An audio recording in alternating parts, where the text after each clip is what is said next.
21 பேர்கள் வந்து ஆண்டவன் சொன்ன கட்டளைக்கு நாங்க உங்களுக்கு அழகான பூசப்பட்டு கொடுத்துருக்கோம். சுடலை பூசை கொள்வாய் பூசை கொள்வாய் பொன்னிய சுடலை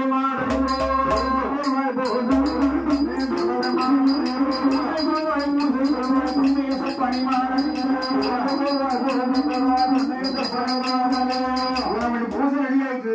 பூசை வாங்கிட்டு போப்பா. சரி சரியா பூசை வாங்கிட்டு போன உடனே பார்த்தா மாயாண்டி சுடலை குருசாமி இதுதான் நீ போட வேண்டிய பூசையா? இப்பதான் போடுவீங்க. நானும் சுடலை மாடலை படித்தானே பூசை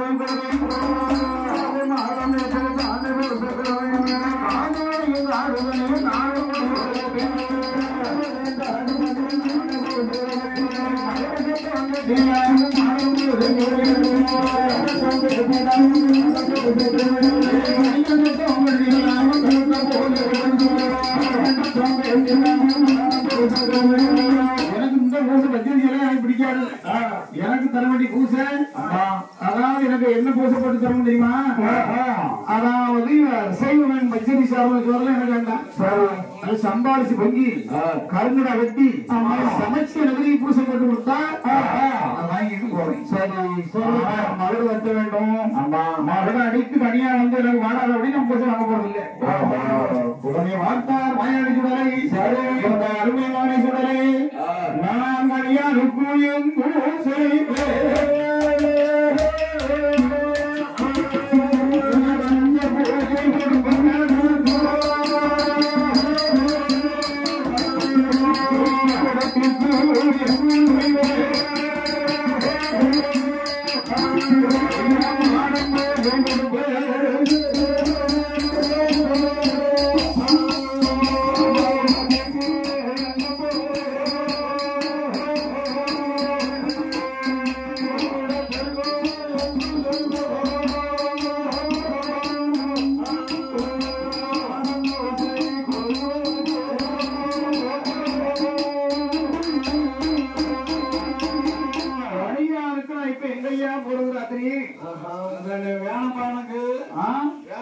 கண்டிப்பா வாங்கத்தான் போறியா? இல்லன்னு பூஜை ஏற்றிட மாட்டேன். அப்ப கொஞ்சம் போடு. நீ பூஜை போடுறது எனக்கு பிடிக்கல. அப்படியா? அண்ணே தான் பூஜை போடணும். அப்பதான் எனக்கு பிடிக்கும். பச்சரி சாப்பிட்டா சாப்பாடு சாப்பிட்டா உனக்கு தெரியாது. வயிற்று ஊதிக்கிட்டோம் வயிற்று ஊதிக்கிட்டோம். அப்படியா? அப்படியான உடனடியாக இந்த தேவநாட்டு பெண்களை வரவழைத்த ஆண்டவன் நடனமான சொன்னார். நடனமாக சொல்லுகிற போது ஊர்வசி காலில் இருந்து ஒரு செரும்பில மணி இருந்து அருந்து ஈஸ்வருடைய கல்புரம் இருந்தது. ஆண்டவன் இடதுகளை கொண்டு அமர்த்தினார். அதில் மணிப்புரத்தோடு தெய்வக்கணியான் வந்து வந்தான். அதனுடனே பார்த்தான் கணியான். ஆண்டவா நாங்கள் என்னை பெருமிசி எப்படி காரணம் என்ன? ஐயா பெருசி காரணம் கேட்டேன்னு சொன்னா நீ பெண் மதத்தோடு பிறந்தபடியாக அவனுக்கு தெய்வ கணித புலவர்கள் பேரப்பா. எனக்கு ஒரு புள்ள ஆண்டி மாயாண்டி சுடல் ஒருத்தன் இருக்கான். அவனுக்கு அவன் சொன்ன மாதிரி பழப்ப கூட்டு கொடுத்து ஆண்டி பாடி அவனை சந்தோஷப்படுறதுதான் அவனுடைய பொறுப்பு. அப்படி ஏனால் நானே சென்று ஆடிப்பாடி பூசை கொடுப்பேன் என்று சொல்லி ருத்தி ருத்தி ருத்திய துத்தி துத்தி துத்தியான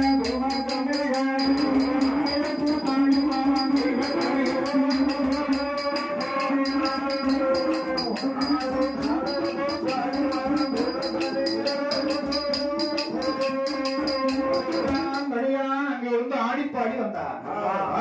மாயாண்டி சுடலை. நீ யாரப்பா? நான் தானையா. ஆமா நான் தான் கனியா. கனியா நீங்க எத்தனை பேர் வந்திருக்கீங்க? 7 பேர் வந்திருக்கீங்க. எதுக்கெல்லாம்? நாங்க 2 பேர் படிப்போம், 2 பேர் அடிப்போம், மகரத்தை 2 பேர் ஆடுவோம். ஒரு ஆளு கையால வச்சிருக்காள். ஓ சித்தாள். ஆமா பரவாயில்லையே. ஒரு நேரத்துக்கு வேட்டை கேக்குறீங்க. குறைஞ்சது 40 அதுக்கு மேல வாங்க மாட்டோம். 40 கிலோ வர முடியும். அது கிலோ வாங்க மாட்டோம். ஒரு நேரத்துக்கு 3 மணி நேரம். அடே அப்பா அதுக்கு மேலே படிக்க மாட்டியே. அது ஒரு விளையாடு தர வரைக்கும். சரி சரி அப்படியானா யாரப்பா கணியான்? என்னுடைய முன்னாலே வந்து நீ மகளவன் தட்டியாட வேண்டும். சரி மத்தளம் உடமதை குட்டியாடா கணியான்.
சரியா என்று சொன்ன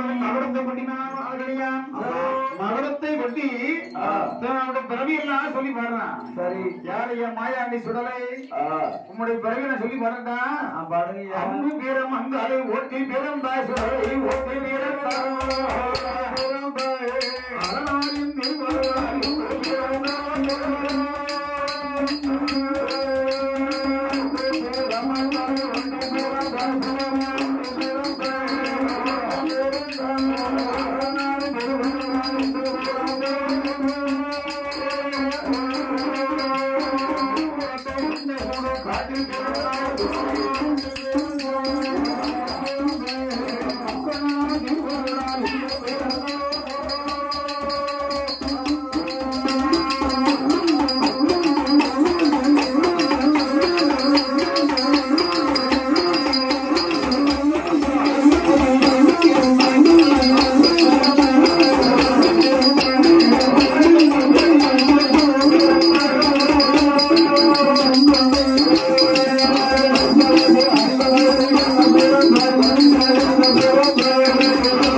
அரணாரின் திருவருளால் இங்கு பிறந்தாய்.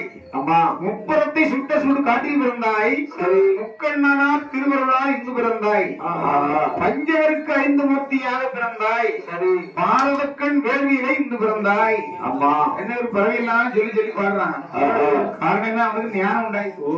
ஞானம் வந்துட்டு. ஆமா, இப்படியா ஆடி பாடி மகிழ்ந்தார். கனியானம் கொடுக்கப்பட்ட பூசையெல்லாம் வாங்கி கொண்டு ஆண்டவராய் வாரிவா எல்லா பூசையும் நின்றீர்கள். இது நான் உலகத்தில் சென்று பூசை வாங்கி அமர வேண்டும். சரி என்று சொல்லி மாயாண்டி சுடலை எங்கே வருகின்றார் என்று பாருங்கள். அந்த கைலாசே மலை கிளம்பு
மாறன்மார்கள் உடை சொல்லும்படியாக மாயாண்டி சுடலை பூலோகத்தில் வருகிறார். சரி, பூலோகத்தில் வரும்போது முதல் முறையாக எங்கே வந்தார் என்பார்கள்?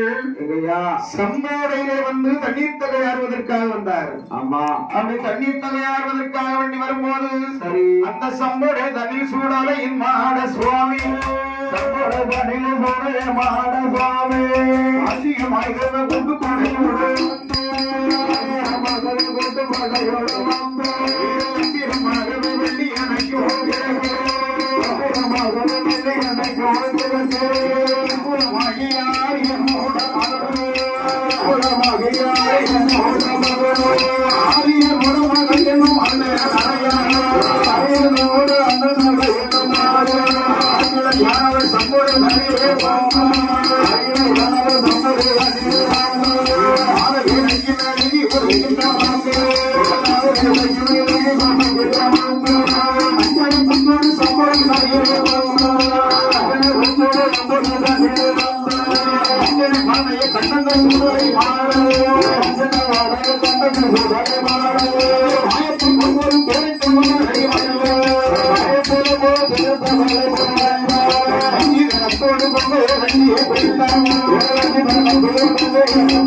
கதையாக வரும்போது அவன் ஆரியனுடைய மகள் மந்திரவாதி மகள் அண்ணனிடம் மாதவிடைக்கு மளிகை குடிப்பதற்காக வேண்டி மஞ்சளை பூச்சியோடு தோழிகளை அழைத்துக் கொண்டு வந்தார். அந்த மஞ்சளவாடை கண்டார் மாயாண்டி சுடலை தேரத்தவளை ரூபத்தை கொண்டு மேனியிலே எட்டி குதித்தார். மேல மேலே தவிர அவசரம் சொல்லுவாங்களே, ஆமா தவளை எடுத்து கரையை போட்ட கொண்டீங்களா? சரி, கரையில் போன ஒரு பாம்பா ரூபத்தை கொண்டு தாமரை செருப்பு போனவரை எட்டி பார்த்தா அண்ணனே தம்பி பாம்போன்னு சொல்லதான் தெரியும். ஆமா, 5-6 பேர் கம்பெடுத்த தெரியாதவங்களாம் நம்ம வச்சுக்கலாம். ஆமா, ஏன்னா பொட்ட பிள்ளை இல்லையா? ஆம்பளை குட்டமான ஒரு பேர் மாமன்னா ஒட்ட பிள்ளை மாமன்னா அவ்வளவு வந்துட்டான். ஆமா, கம்பெடுத்து அடிக்க வரும்போது பார்த்தார் மாயாண்டி சுடலை. சரி, உடனே அவர் ஒரு ஆத்துமான விருப்பத்தை கொண்டு ஆமா பயிரோட நல்ல தெரிஞ்சா அடிக்குவான் என்று சொல்லி நேரவே அந்த ஆத்தோட மாலை வீணாங்க நின்று விளையாடினார். இந்த ஆட்டு மாலை கண்டால் அண்ணனிடமானது சரி வீரனிடம் போய் பிடித்தாள். மீன் அணுகி ஓடிவிட்டது. சேரியர்களே, அம்மா கையில் அகப்பட்ட கண்டன் மீன் அது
நீர் தொட்ட உடனே அவன் தோசை முடித்தது.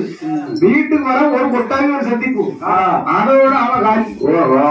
அந்த ஊருக்குள்ள வெள்ளி கடமையெல்லாம் வரிப்புண ரூபத்தை கொண்டு வீடுகளெல்லாம் போய் பாய்வார். சரி, இதை கண்டு பயத்தவெல்லாம் போகுதான் மேட்டு தரல போய் வருவாங்க, போட்டி வச்சுட்டு வரான். அவரும் நம்ம சாமத்துல ஒரே பண்ணப்பட்டார். அந்த வேலையிலே மாயாண்டி சொல்லியானவர் அங்கே ஒரு ஓசையை வாங்கி அந்த ஈடம் அந்த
மாயாண்டி சுடலையோடு வேட்சியம் பிரம்மசக்தியோடு அமர்ந்திருக்க. சரி, ஆனா கலிட குறிச்சி வந்து பலங்கையர்கள் 60 பேர்கள் புல்லணிக்கு மரங்கள் வெட்டுவதற்காக வேண்டி அங்கிருந்து புறப்பட்டு அதாவது கூத்தால் கட்சியால் அது மாதிரி பொருளை கொண்டு வராங்க. வரும்போது மத்தியான நேரம் பெட்டிசர் கொண்டு வந்தாங்க. பாத்தீங்களா, சொல்லிட்டாங்க நல்ல தண்ணி இருக்கு, இது உட்கார்ந்து சாப்பிட்டு வருமா, இது உட்கார்ந்து சாப்பிட போகும்போது தண்ணி முதல்ல வேணும். தண்ணியில விட முடியும், தண்ணி வேணும்னு சொல்லி தண்ணீர் முகர்வதற்காக வேண்டி அந்த உலிட்டாங்கயத்தில் வருகிற போது சரி பார்த்தா மாயாண்டி சுடலை இவர்கள் 60 பேரும் அறிவனுக்கு பேச வேண்டியவர்கள். இவர் விடலாமா, ஒண்ணு விடணும் என்று சொல்லி ஒரு எண்ணத்தோடு மாயாண்டி என்ன செய்யறாங்க, சேர்மையேனோ சேர்மே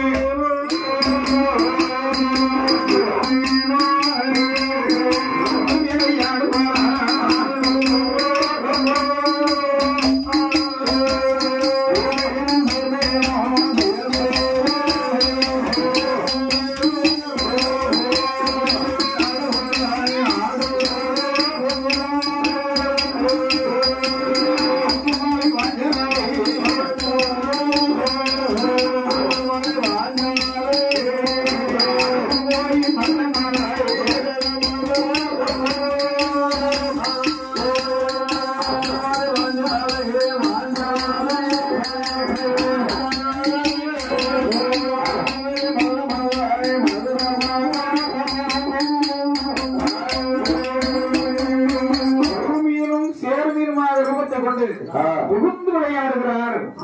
நாளை மீன் மகர் மீன் போல் ரூபத்தை கொண்டு அப்படியே மாணவர்கள் 21 பேருமே அந்த இடத்தில் நீர்ந்து விளையாடி கொண்டு வரும்போது சரி பார்த்தார்கள் வரவேர்கள்.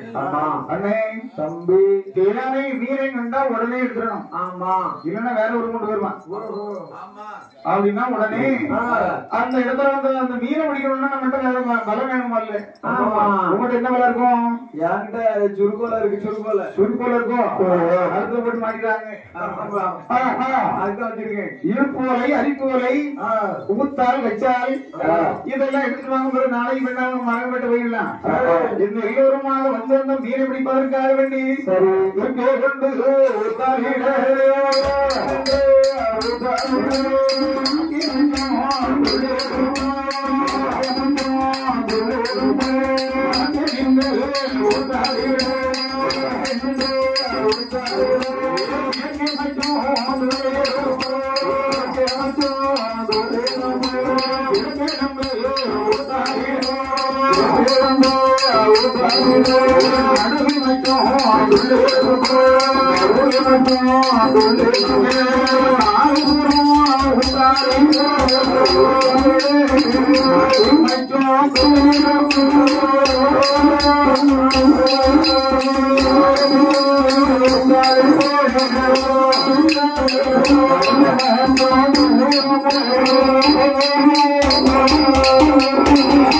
வேளையிலே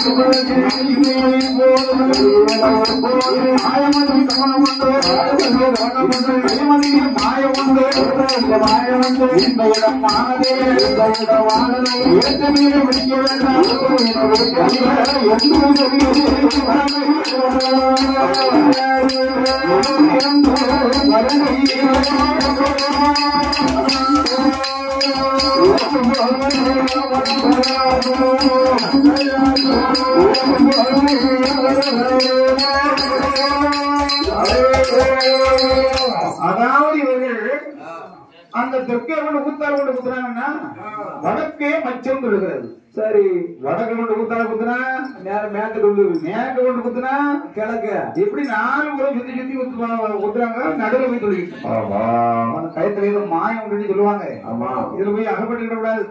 நம்ம இனி போகலாம். ஆமா, இனி புறப்படும் போது பார்த்தா மாயாண்டி இனி போட்டு வெறும் இருக்க.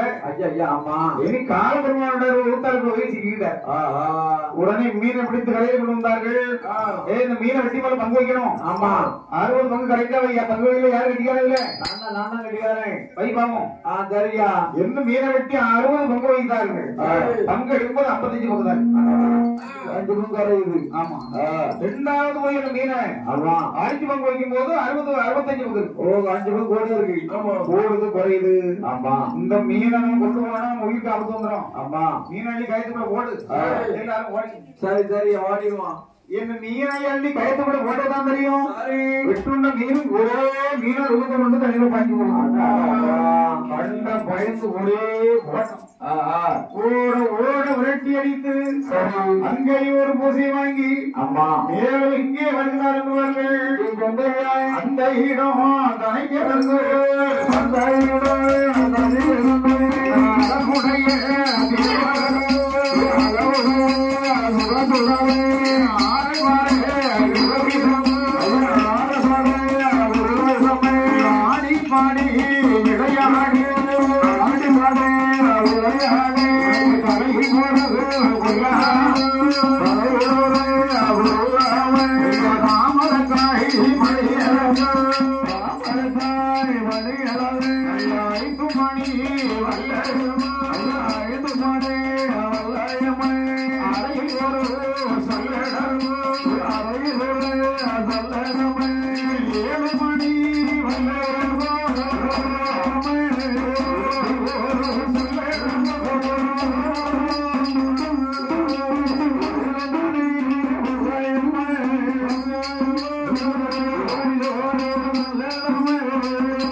மக்கத்தூரிலே வந்தார்கள்.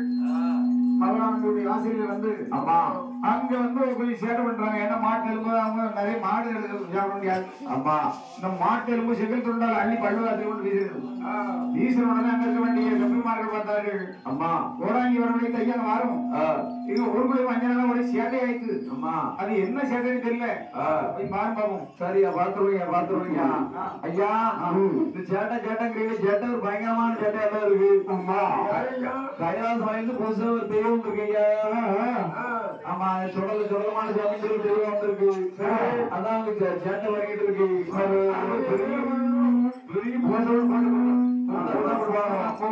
சாதாரணமான போது அவனே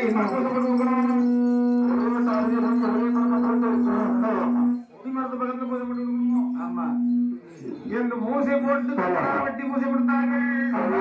மூசை அதை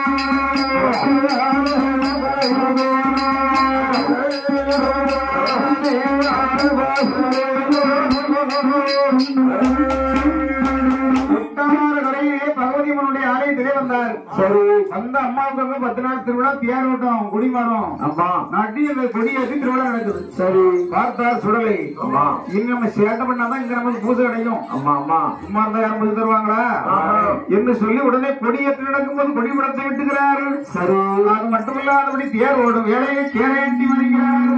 அது மட்டுமல்லாதபடி அடைத்திருந்த அடைகதவை அடைகதவை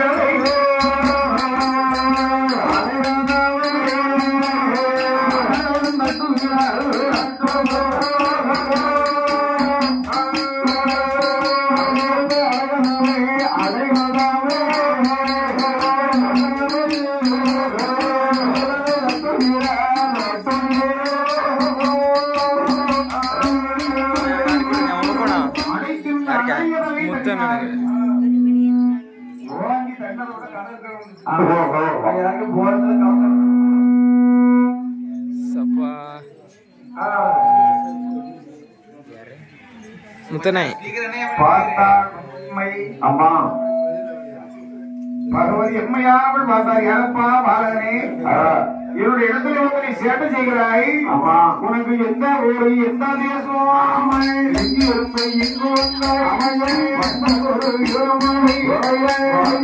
சொல்ல வேணும். உண்மை என்ன விவரம்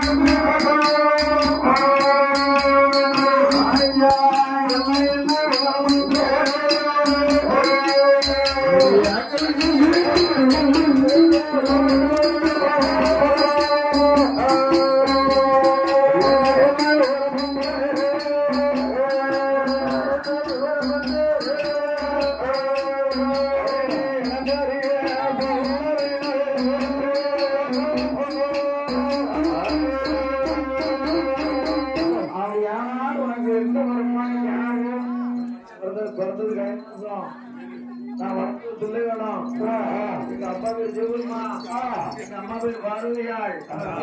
அண்ணனுக்கு உண்டு, ஆதரிப்பார் யாரும் இல்ல.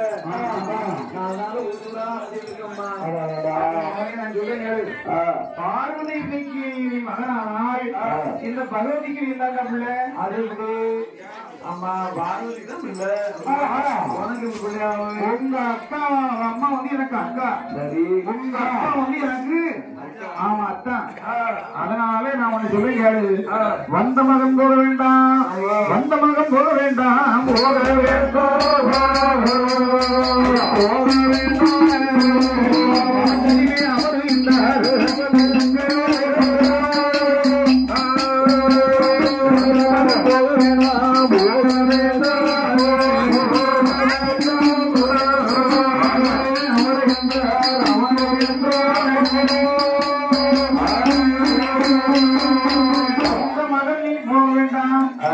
வாசல் உட்கார்ந்து ஒரு பூசை வாங்கு.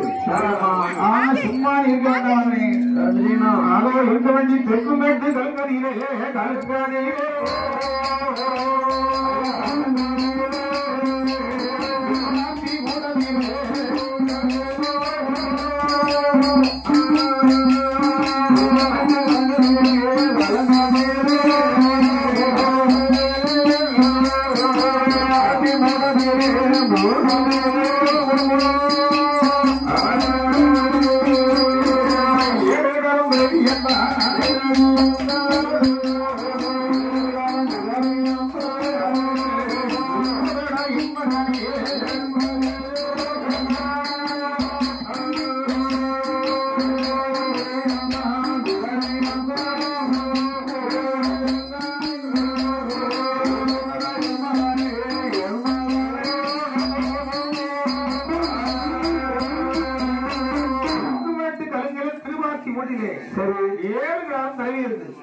அது நீ காவல் செய்து வந்தான்னா உனக்கு எனக்கு முன்பூச உனக்கு பின்பூச. இன்னும் மாயாண்டி சுடலை அந்த கொட்டார கையிலே பகவதியினுடைய ஆலயத்தில் இவர் அமர்ந்திருக்கிற போது மலையாளத்துல காளி பெருங்குலையும் அவனுக்கு வந்து ஒரே ஒரு மகள் மாவசை. அவ ஏற்கனவே ஒரே ஒரு பிள்ளையாக இருந்தாலும்